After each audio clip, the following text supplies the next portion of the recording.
Good morning बच्चों। आज हम उत्पादन संभावना वक्र के बारे में पढ़ेंगे। इसे पी कर्व भी कहते हैं।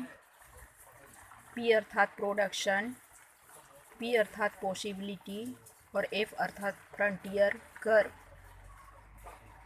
पीपीएफ वक्र का परिभाषा: अर्थव्यवस्था या किसी उत्पादक द्वारा उपलब्ध तकनीक एवं संसाधनों का प्रयोग कर दो वस्तु के विभिन्न संयोग बिंदु से बने वक्र को उत्पादन संभावना वक्र कहते हैं। उत्पादन संभावना वक्र की तालिका। यहाँ कुछ आंकड़े दिए हुए हैं। संभावनाएं बिंदु हैं A B C D E. गेहूं के आंकड़े 0, 1, 2, 3, 4। चावल के नीचे 0 से शुरू करेंगे। 0, 0 और 4 को जोड़ेंगे तो 4, 4 और 3 को जोड़ेंगे 7, 7 और 2 को जोड़ेंगे 9, 9 और 1 को जोड़ेंगे 10। इसी तालिका को मैं चित्र के माध्यम से बताना चाहूँगी।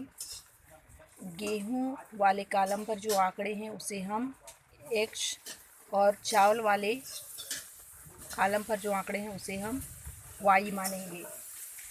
गेहूं वाले कॉलम जिसे हम x माने हैं उसे आधार रेखा पर हम दर्शाएंगे। आधार रेखा को हम x से और y रेखा को हम या ऊर्ध्वाधर रेखा को y से प्रदर्शित करते हैं। गेहूं के आंकड़ों को आधार रेखा पर, चावल के आंकड़ों को ऊर्ध्वाधर रेखा पर दर्शाते हैं। गेहूं का मात्रा जैसे यहाँ हम देख रहे हैं 0 है। गेहूं का मात्रा 0। इस 0 से हम रेखा को ऊपर की ओर खींचेंगे और चावल के आंकड़े 10, उसको हम बाएं से दाएं की ओर। जहाँ भी संयोग बिंदु बनेगा वहाँ ए बिंदु का नाम देंगे। उसी प्रकार संयोग बिंदु या संभावना बिंदु बी के लिए गेहूं का मात्रा जो है 1 है। गेहूं का मात्रा 1 से हम ऊपर की ओर रेखा खींचेंगे और चावल का मात्रा 9 है। 9 से हम बाएं से दाएं की ओर रेखा खींचेंगे। दोनों रेखा एक दूसरे को जहां स्पर्श करेगा, मिलन होगा, वहां बी बिंदु का नाम देंगे। उसी प्रकार गेहूं का मात्रा 2, 2 से हम रेखा ऊपर की ओर खींचेंगे और चावल का मात्रा 7 है। बाएं से दाएं की ओर रेखा खींचेंगे। दोनों रेखा एक दूसरे से सी बिंदु पर मिलता है।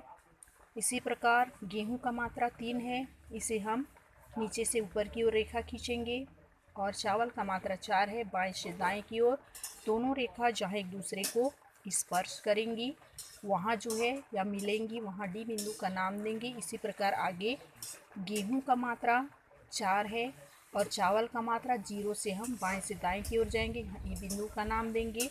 इस प्रकार हमें संभावना बिंदु या संयोग बिंदु ए बी सी डी प्राप्त हुआ। इन बिंदुओं को एक रेखा के रूप में मिला देंगे।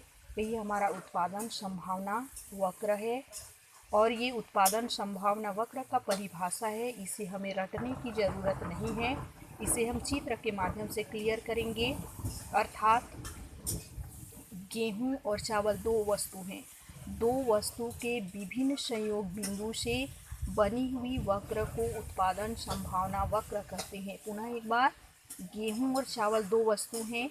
दो वस्तु के विभिन्न संयोग बिंदु से बनी वक्र को उत्पादन संभावना वक्र कहते हैं। धन्यवाद।